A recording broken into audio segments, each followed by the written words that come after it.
Hola, ¿cómo están?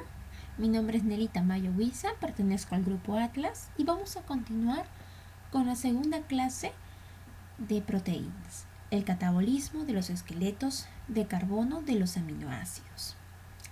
Muy bien, entonces vamos a ver el destino de la cadena carbonada de los aminoácidos, glucogénicos y cetogénicos.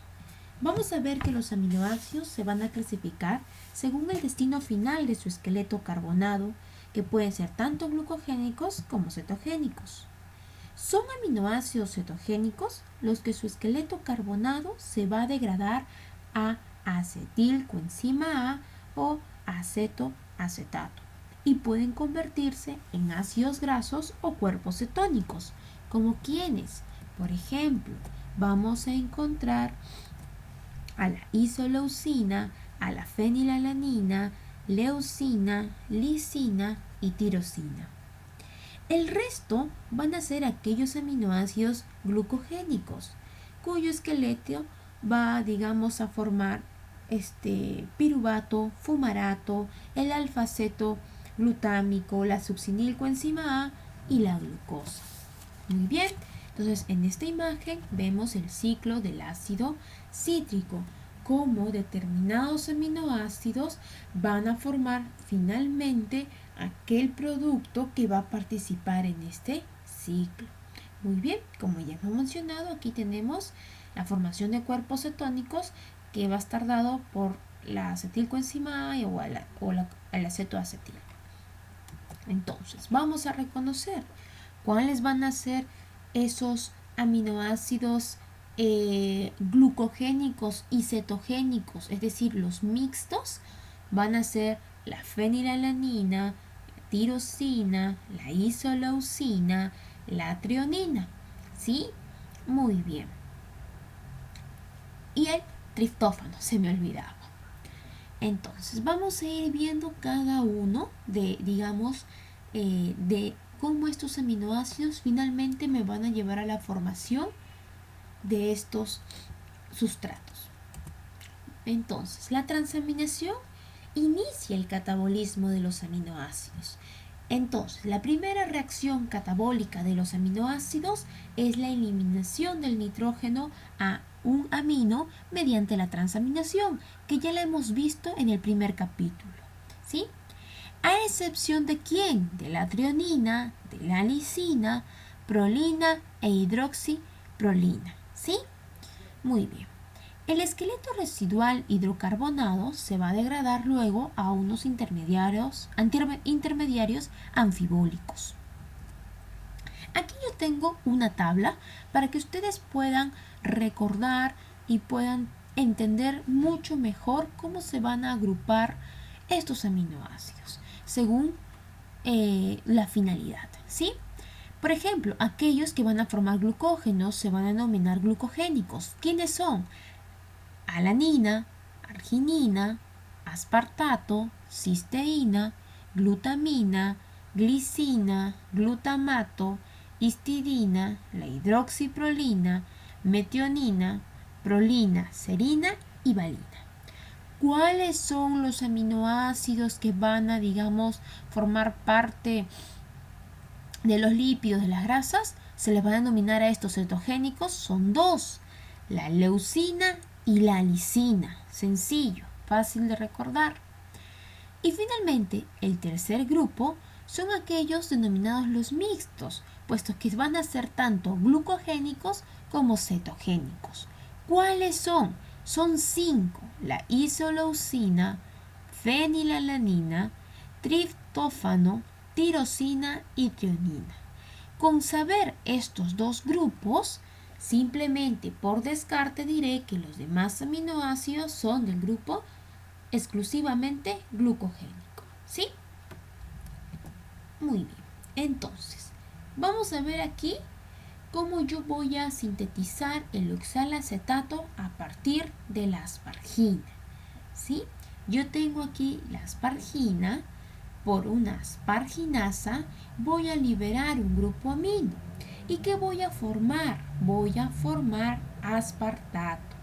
Este aspartato, por una aspartato amino transferasa, ¿sí? Muy bien, por una transaminación voy a formar el oxalacetato. Pero como ustedes recordarán en la primera clase, para una transaminación yo necesito de dos sustratos iniciales, que viene a ser un alfa aminoácido y un alfa cetoácido. En este caso el alfa aminoácido viene a ser el aspartato y el alfa cetoácido viene a ser en este caso el alfa cetoglutarato. Por la transaminasa, en este caso la aminotransferasa, voy a formar el oxalacetato y el glutamato. ¿Quién vendría a ser aquí el cofactor? La coenzima, el fosfato de piridoxal, ¿sí? Que esto lo hemos explicado en el anterior capítulo. Muy bien. Ahora, ¿cómo yo voy a obtener el alfa-cetoglutarato? Lo voy a formar a partir de la glutamina y el glutamato.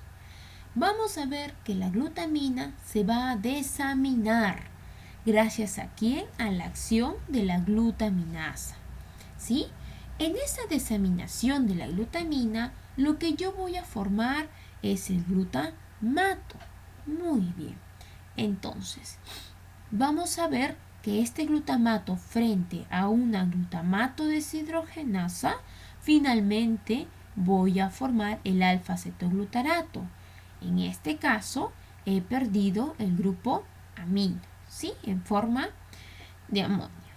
Muy bien. Entonces, este alfa-cetoglutarato que he formado puede incorporarse directamente al ciclo de Krebs. Es lo mismo que sucede también con el aspartato, la aspargina, ¿sí? Para la formación de oxalacetato y piruvato. El siguiente catabolismo vamos a ver la prolina. La prolina se caracteriza porque hemos mencionado en la primera parte que no participa en la transaminación, ¿sí? Entonces, ¿qué va a suceder aquí? Esta, digamos, se va a oxidar. ¿Y qué voy a formar? Voy a formar la dehidroprolina. Muy bien. Entonces, vamos a ver acá. Yo tengo mi prolina. Por medio de una prolina deshidrogenasa, voy a formar la dehidroprolina. Luego, esta por otra deshidrogenasa, voy a formar el glutamato semialdehído. Este glutamato semialdehído por una glutamato semialdehído deshidrogenasa, voy a formar finalmente el glutamato. Y el glutamato, como ya lo hemos visto, en las transaminaciones va a pasar a alfa-cetoglutarato, ¿sí? Entonces, ¿cómo llegué a formar alfa-cetoglutarato o glutamato? A partir de la prolina. ¿Cuáles vendrían a ser un defecto metabólico? Entonces vamos a ver aquí. Se pueden dar dos tipos. La hiperprolinemia tipo 1, en el cual va a consistir en hay una deficiencia en la enzima prolina deshidrogenasa, ¿sí? En este caso, cuando estamos hablando de la tipo 1 de hiperprolinemia, el defecto está en la prolina deshidrogenasa. Se considera que es una hiperprolinemia leve. El segundo caso es cuando hablamos de una hiperprolinemia tipo 2.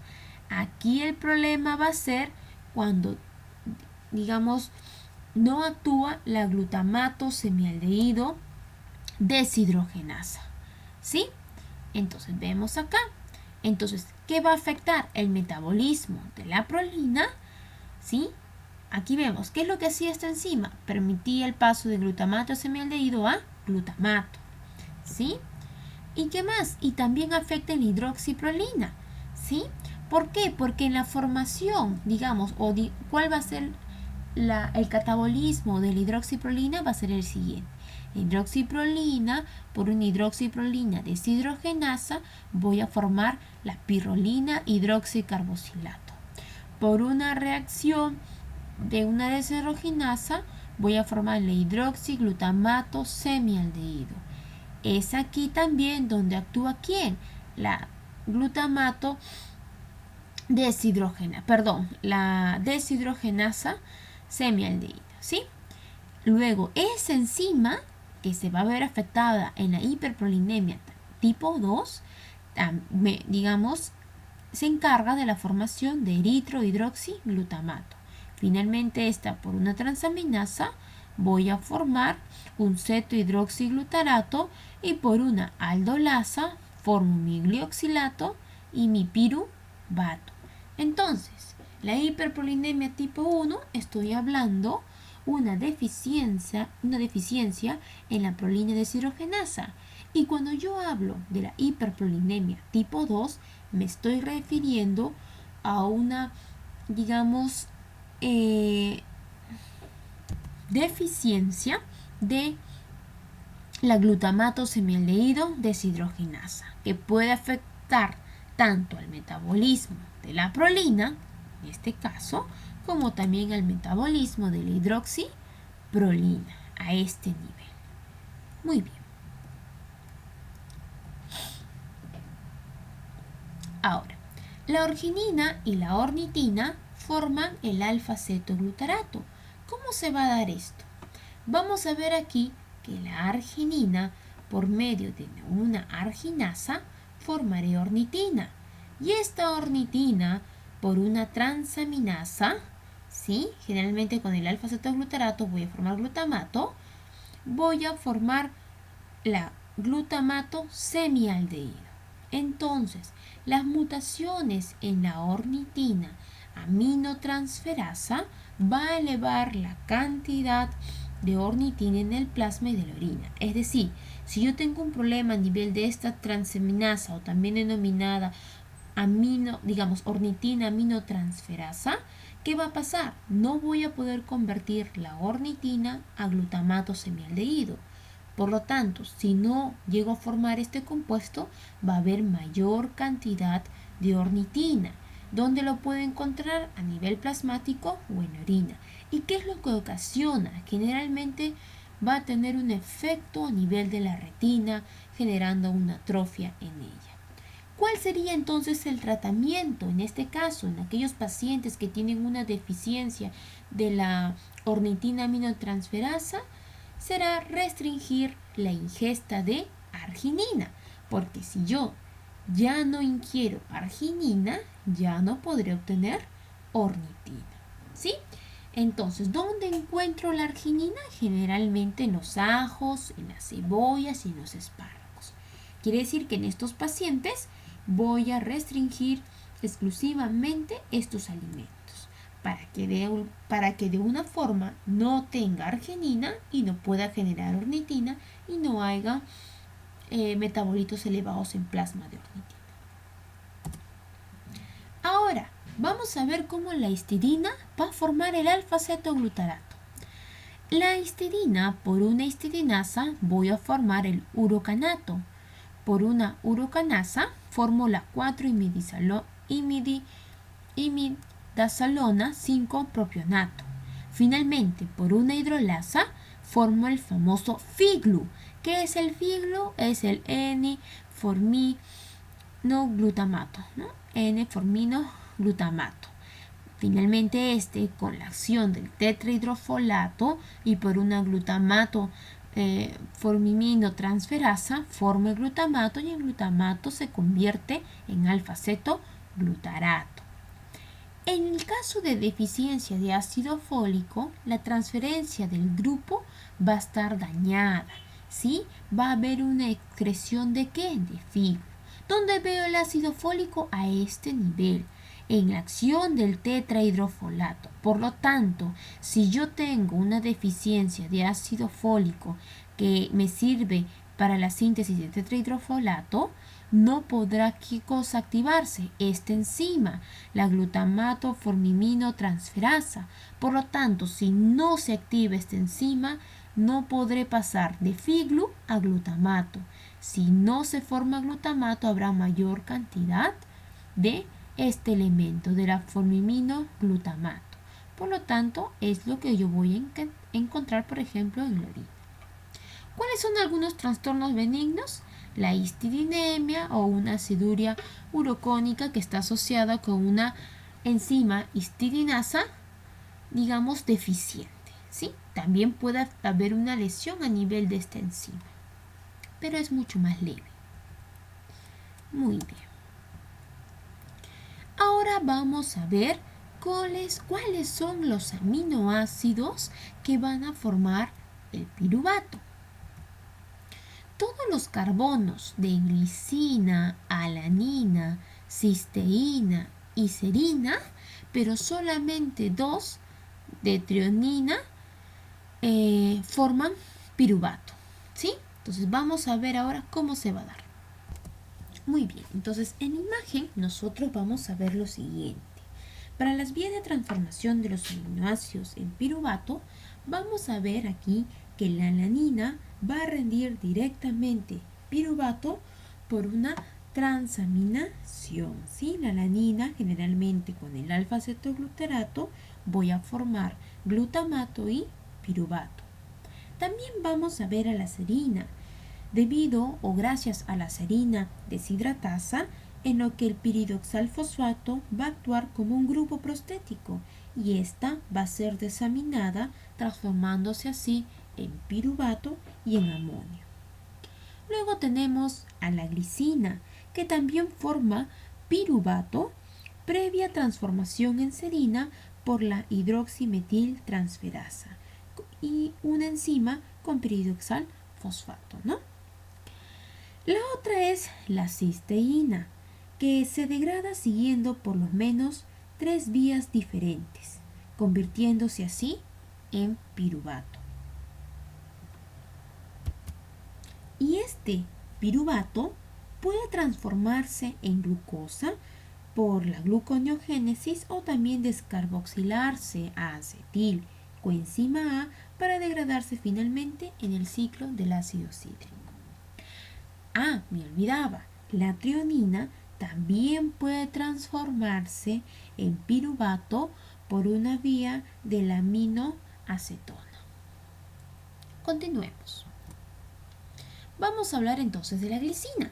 Como ya les mencioné, la glicina, por una glicina sintasa, voy a poder formar, ¿no?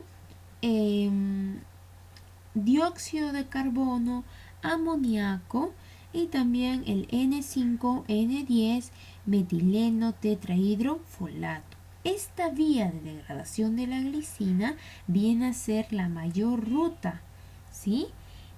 Muy bien, es una escisión reversible. ¿Dónde puedo yo ver una glicinuria? Cuando yo tengo un defecto a nivel de los túbulos renales, ¿sí? Va a haber, no actúan adecuadamente la glicina sintasa y va a haber un aumento de esta glicina. Cuando yo denomino la hiperoxaluria primaria, cuando yo tengo una deficiencia para catabolizar el glioxilato formado mediante la desaminación de la glicina, llegando así a la formación de oxalatos. Y este oxalato se va a expresar en forma de la urolitiasis o nefrocalcinosis, ¿no? Los famosos cálculos. El otro es la serina, ¿sí? Como es que de la serina por una hidroximetiltransferasa voy a llegar a formar glicina, ¿sí? ¿Quién participa aquí? El tetrahidrofolato.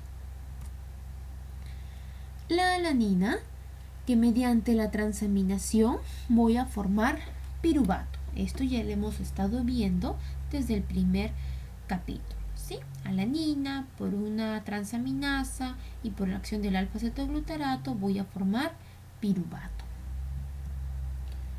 La cisteína, yo tengo dos vías para poder transformar la cisteína en piruvato. La primera es por una cistina reductasa, ¿sí? Por una cistina reductasa de cistina formo cisteína. ¿Qué es la cistina? Son dos cisteínas y que forman un puente disulfuro. Esta reductasa rompe este enlace disulfuro para poder así yo obtener dos moléculas de cisteína. Una cisteína y voy a tener otra. Por eso es que acá está el número 2. ¿Sí? La otra vía, vamos a ver cómo continúa. Entonces esta cisteína, por una cisteína dioxigenasa, voy a formar el sulfinato de cisteína. Por una transaminasa finalmente formaré el sulfinil piruvato. Y la última parte sería por una desulfinasa, finalmente llegado a formar descistina piruvato. Muy bien. Esta es la segunda, ¿no? Vamos a ver aquí que la cisteína por la transaminasa formó el famoso tiol piruvato o también denominado mercaptopiruvato. Tiene dos vías. Si actúa la sulfotransferasa, en este tiol piruvato formo piruvato. Pero si actúa la lactato deshidrogenasa, lo que voy a formar es el mercaptolactato. Treonina. La treonina yo puedo formar glicina también, como también acetilcolina. ¿Cómo hago esto? La treonina por una treonina aldolasa voy a formar glicina y el acetaldehído, ¿sí? El acetaldehído. Este acetaldehído por un aldehído deshidrogenasa formo acetato y por un acetato tioquinasa finalmente voy a llegar a la formación de acetilcoenzima A. Entonces, de treonina he formado acetilcoenzima A. Muy bien, entonces la treonina por una treonina aldolasa, vamos a ver que voy a formar tanto glicina como el acetaldehído. ¿Qué sucede con esa glicina? Esta glicina por la acción de la N5N10 metiltetrahidrofolato y con el fosfato de piridoxal voy a formar serina, ¿sí? Y la serina por una serina deshidratasa voy a llegar a formar piruvato. Muy bien. Vamos a ver acá. Vamos a hablar ahora de la 4-hidroxiprolina. Esta 4-hidroxiprolina por una hidroxiprolina deshidrogenasa voy a formar la pirrolina 3-hidroxi-5-carboxilato. Por una reacción no enzimática voy a formar el hidroxiglutamato semialdehído. Por una deshidrogenasa formo la eritrohidroxiglutamato. Finalmente, por una transaminasa formo el alfa-acetohidroxiglutarato y la aldolasa va a partir a este sustrato y voy a obtener dos productos, el glioxilato y el piruvato. ¿Sí? Si yo tuviera una deficiencia o un problema a nivel de la hidroxiprolina deshidrogenasa, estaría frente a una hiperhidroxiprolinemia. Y si mi problema sería a nivel de esta deshidrogenasa, glutamato semialdehído, estaría frente a una hiperprolinemia tipo 2. Ahora vamos a continuar. Vamos a hablar ahora de aquellos aminoácidos que van a formar la acetilcoenzima A. Vamos a ver que todos los aminoácidos que forman piruvato, es decir, alanina, cisteína, cistina, glicina, hidroxiprolina, serina y treonina, también forman acetilcoenzima A por medio de la piruvato deshidrogenasa. La fenilalanina, tirosina, triptófano, lisina y leucina forman acetilcoenzima A sin la formación previa de piruvato. Entonces, vamos a ver aquí. La tirosina, ¿cómo es que yo voy a llegar finalmente a la formación de acetilcoenzima A? Tengo la tirosina. Por una tirosina transaminasa voy a formar la hidroxifenilpiruvato. Por una hidroxifenilpiruvato hidroxilasa con acción, digamos, del ascorbato, ¿sí? Y el ácido cuproso, el ion cuproso, voy a formar el homogentisato. Por una homogentisato oxidasa formo la meleil acetoacetato, ¿sí? Que en este caso por una isomerasa, ¿sí? Aquí ya tengo, digamos, no isomerasa, sino por un reordenamiento, ¿sí? Vamos a ver que aquí por una isomerasa va a transformarse en fumaril acetoacetato. Este fumaril acetoacetato por una hidrolasa voy a formar dos compuestos, fumarato y el acetoacetato. El que me interesa aquí es este acetoacetato, que gracias a una acetotiolasa formaré acetilcoenzima A y acetato. ¿Sí? Muy bien. Ahora, vamos a ver lo siguiente. Muy bien. Entonces, si yo tuviera una deficiencia a nivel de la fumaril acetoacetato hidroxilasa, es decir, de esta enzima, estaríamos hablando de una tirosinemia tipo 1. Cuando yo hablo de una tirosinemia tipo 2, el defecto se encuentra en la tirosina transaminasa. Ahora, las reacciones de las enzimas, la hidroxifenilpiruvato hidroxilasa y la homogentizato oxidasa, ambas requieren de vitamina C para una máxima actividad. Y la deficiencia de esta vitamina C, por ejemplo, se ha visto que la deficiencia en cerdos produce la eliminación de los ácidos tanto hidroxifenilpiruvato como también de homogentizato. ¿Sí? Es decir, no tengo esta enzima, no podré formar de hidroxifenilpiruvato homogentizato, como también de homogentizato a maleil acetoacetato, necesito de la enzima homogentizato oxidasa, pero si tengo una deficiencia va a haber un aumento de este homogentizato en la orina. ¿Sí? Entonces, vamos a ver en este caso que se va a denominar alcaptonuria. Sí, que vamos a ver que la orina de estos pacientes, cuando es alcalinizada y se expone al oxígeno, se torna oscura porque es oxidada y polimerizada a un pigmento negro, ¿sí? De nombre, no de nombre, sino de melanina, ¿sí? Condición que se conoce también con el nombre, como ya lo mencioné, de alcaptonuria. En este caso, los pacientes pueden presentar una pigmentación anormal del tejido conectivo. Continuemos. Entonces, la tirosina. Vamos a ver aquí, cuando actúa la tiroxina descarboxilasa, yo voy a formar tiramina. Esta tiramina, por una tiramina oxidasa y deshidrogenasa, formo la hidroxifenil acetato. La tirosina, por medio de una acetilación con la unión de la acetilcoenzima A, formo la N-acetiltirosina. Finalmente, esta misma tirosina, cuando actúa la tirosina transferasa, voy a formar la hidroxifenilpiruvato, que por una deshidrogenasa formo el hidroxifenil lactato. Los efectos metabólicos, ¿no? Hablamos de la tirosinemia tipo 1, o también denominada tirosinosis, cuando el defecto se encuentra en la enzima fumaril acetoacetato hidrolasa. Va a haber en este caso un aumento de la tirosina en sangre y de metionina, ¿sí? En los niños se va a expresar con diarrea, vómito y también, como los libros mencionan, un olor a col. La tirosinemia tipo 2, también denominado el síndrome de Richter-Hanhart, es un defecto a nivel de la tirosina transaminasa que se encuentra en el hígado. Se va a expresar con un aumento de tirosina, lesiones oculares, dérmicas y también retraso mental. Entonces, en la tirosinemia tipo 1 vamos a ver lo siguiente.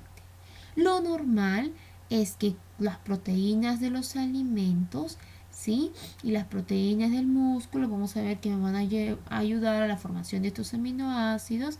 Aquí la tirosina, finalmente con una enzima, voy a formar el ácido fumárico y el ácido acetoacético. Pero el cambio en la deficiencia de la hormona, de la enzima, ¿sí? Vamos a ver en este caso que enzima en la tirosinemia tipo 1 habíamos mencionado que la deficiencia era en la fumaril acetoacetato hidrolasa. Entonces, en esta enzima, en esta deficiencia, no voy a poder formar el ácido fumárico ni el ácido acetoacético. Por lo tanto, la tirosina va a aumentar y va a haber una acumulación de succinil acetona, ¿sí? Y es este que me va a dar los problemas de la salud. ¿Cómo cuál? Tenemos aquí, en el caso de la tirosinemia tipo 2, puede encontrarse una hiperkeratosis difusa en la planta del pie, ¿sí? Como pueden ver en esta imagen. Otros defectos metabólicos, la tirosinemia neonatal, hay una deficiencia relativa de la hidroxifenilpiruvato hidroxilasa con un aumento de la tirosina y la fenilalanina. Se dice que cerca del 10% de los recién nacidos presentan elevados niveles de tirosina, ¿sí? Pero en este caso no es genético la causa. Lo más probable es que haya deficiencia temporal de vitamina C o que en el caso del bebé prematuro las enzimas que produce el hígado inmaduro no son todavía, no tienen una función al 100%, ¿sí? Y conforme va a ir creciendo el bebé, digamos, el hígado va a ir madurando, por lo tanto la función va a ser mucho más eficaz. Alcaptonuria, como lo mencioné, es el oscurecimiento de la orina expuesta al aire, ¿sí? Por oxidación. El pigmento se va a pigmentar los tejidos conjuntivos, ya que se debe por una deficiencia de la enzima homogentizato oxidasa. Vemos aquí en este tubo de ensayo cómo se colocó una cierta cantidad de orina y que luego al dejarla a la intemperie, se puso de un color mucho más oscuro. Cuando yo hablo de pigmentación, por ejemplo, a nivel del a nivel ocular, se le va a denominar ocronosis, ¿sí? Como también alguna pigmentación en la dermis. Entonces, la orina se va a oscurecer cuando se expone al aire por la oxidación ¿de qué? De la homogentizato, que es excretado en acetato de benzoquinona, ¿sí? Que polimeriza y se va a enlazar al tejido conjuntivo. ¿Cuál es ahora la clínica de esta enfermedad? Vamos a encontrar la ocronosis, la orina oscura y la artritis. También vamos a encontrar debilidad a nivel musculoesquelético, cardiovascular, falla, por ejemplo, renal, ¿sí? Y pérdida de la audición. Todo esto está referido a la clínica de la alcaptonuria. ¿Sí? Ocronosis, que viene a ser la pigmentación del tejido conjuntivo. Vamos a ver ahora a la fenilalanina. La fenilalanina habíamos mencionado que se va a transformar en tirosina. ¿Gracias a quién? A la fenilalanina hidroxilasa. Muy bien. Pero esta reacción es irreversible. Quiere decir que de fenilalanina solamente podré formar tirosina, más no de tirosina a fenilalanina. ¿Sí? Eso es imposible. ¿Cuál es la enzima que me permite el pasaje de fenilalanina a tirosina? La fenilalanina hidroxilasa, conjuntamente con las coenzimas de tetrahidrobiopterina. Una deficiencia de esta enzima me va a dar la famosa enfermedad fenilcetonuria, que está asociada con retraso mental. Se dice que en el defecto genético conocido como el nombre de fenilcetonuria va a encontrarse un exceso de fenilpiruvato circulante en la sangre y que se va a eliminar por la orina. Esta condición está asociada, como ya lo mencioné, con el retardo mental. Entonces, en estos casos hay una ausencia ¿de qué? De la fenilalanina 4-monooxigenasa, y la fenilalanina sigue una vía metabólica secundaria, en el cual va a experimentar una transaminación con el alfa-cetoglutarato para así formar el ácido fenilpirúvico. ¿Qué sucede en estos pacientes? Se dice que el cerebro está por debajo de lo normal, el peso del cerebro, ¿no? Está por debajo de lo normal, la mielinización de los nervios va a ser mucho más defectuosa, van a presentar hiperreflexia, ¿sí? Se dice que el 50% muere antes de los 20 años y alrededor de un 75% en los 30 años. Entonces, la hiperfenilalaninemiia tipo 1, estamos hablando de un defecto a nivel de la fenilalanina hidrolasa. El defecto de la dehidrobiopterina reductasa puede ser tanto de tipo 2 como de tipo 3, y la biosíntesis de la dihidrobiopterina, estamos hablando de una fenilcetonuria de tipo 4 y tipo 5, ¿sí? Entonces, la fenilcetonuria, la tipo 1, es, digamos, ¿cuál va a ser el defecto? La ausencia de la fenilalanina hidroxilasa. ¿Cuál es el tratamiento adecuado? Dar una dieta baja en fenilalanina. Muy bien. El tipo 2 estamos hablando de una hiperfenilalinemia persistente. Aquí hay no ausencia, sino más bien disminución. Tratamiento casi ninguno o una dieta más baja. No es restringido. El otro tipo puede ser, supongamos, la tipo 5. Hay una función anormal de la dihidrobiopterina, el cual va a haber un defecto en la síntesis de la dihidrobiopterina. ¿Sí?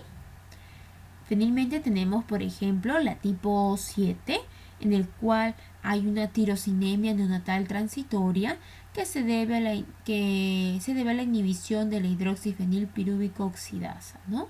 Tratamiento simplemente dar vitamina C.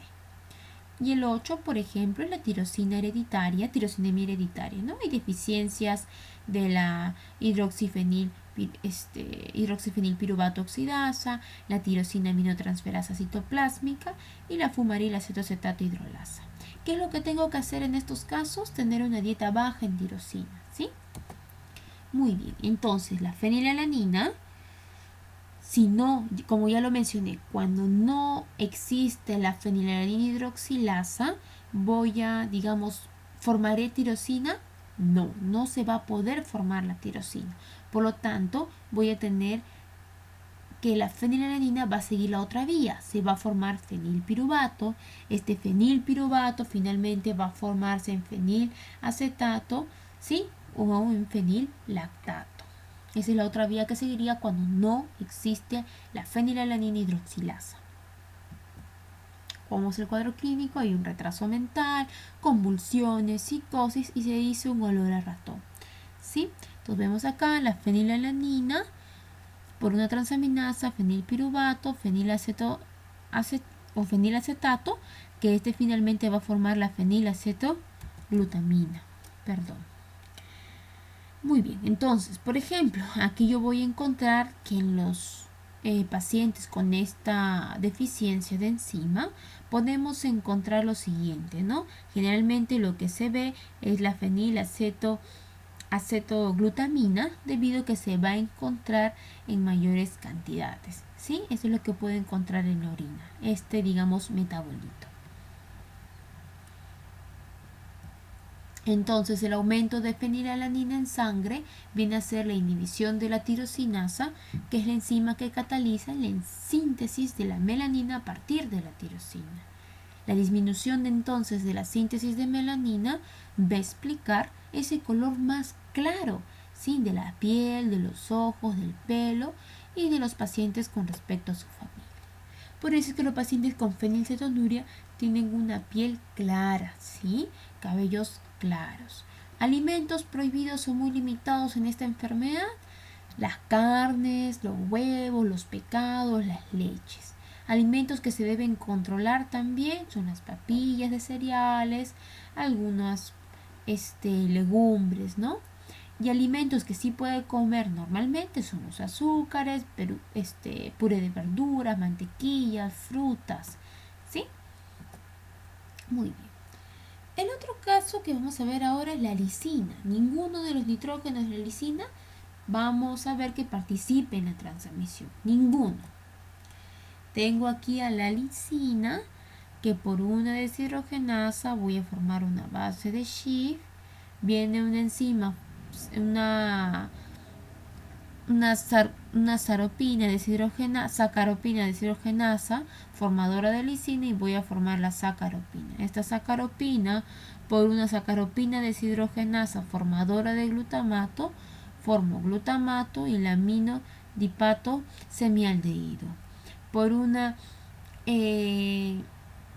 hidrolasa voy a formar aminodipato. Finalmente, este aminodipato por una transaminasa, cetodipato, y por una carboxilasa, la glutaril coenzima A. Finalmente, esa glutaril coenzima A se va a degradar en dióxido de carbono y en agua. Ahora vamos a hablar acerca del triptófano. El triptófano por una triptófano oxigenasa, ¿sí? Voy a formar la formilcinurenina. Por una sinurenina formilasa voy a formar la sinurenina. Por una hidroxilasa, hidroxinurenina. Y por una sinurenidasa, la hidroxiantranilato. Finalmente, esta 3-hidroxi antranilato oxidasa formo la acroleíl aminofumarato. Por una descarboxilasa, un semialdehído. Por una desaminasa, un oxalocrotonato. Finalmente este pasa a un cetodipato y que vendría a ser el compuesto final. Y este cetodipato finalmente se transforma en dióxido de carbono y en agua. ¿Sí? Vamos a ver que estas enzimas pueden ser inhibidas por corticoides o también por el mismo triptófano. Muy bien.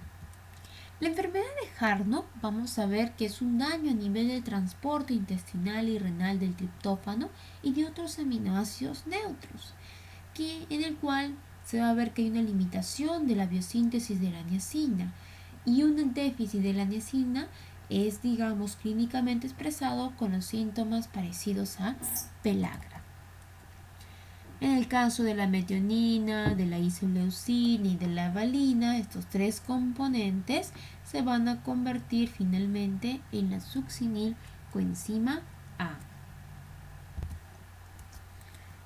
La metionina. Vamos a ver aquí la metionina con la participación del adenosintrifosfato y por medio de la enzima metionina adenosiltransferasa voy a formar la adenosilmetionina, que vendría a ser la metionina activa.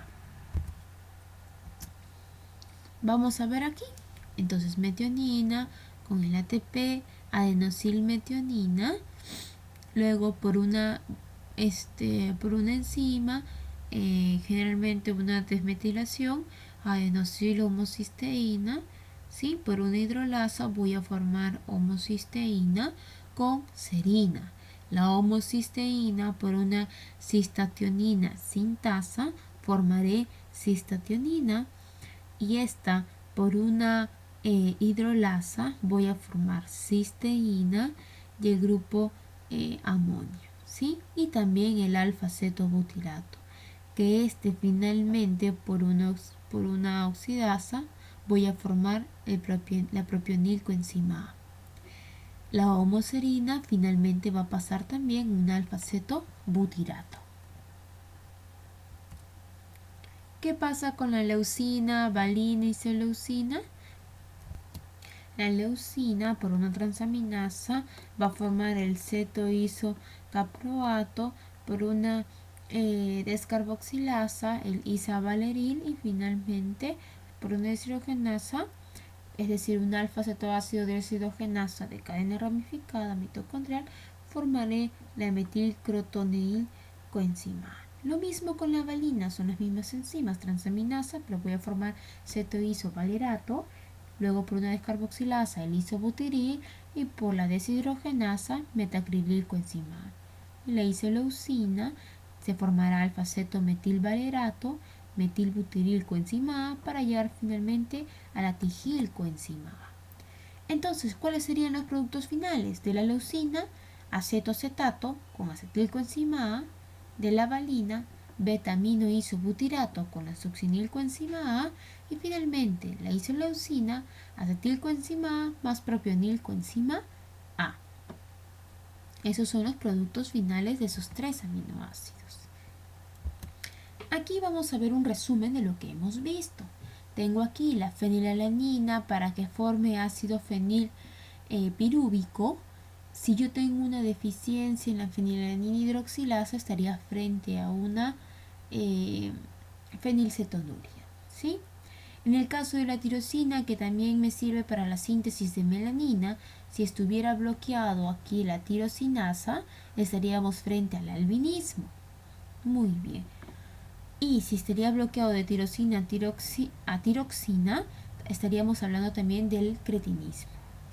Cuando hay una deficiencia con la hidroxifenil pirúvico, ¿sí? Cuando hay una deficiencia estamos hablando de la tirosinosis. Cuando hay una deficiencia cuando hay un aumento del homogentizato estamos hablando de alcaptonuria, que era el oscurecimiento de la orina. ¿Sí? Muy bien.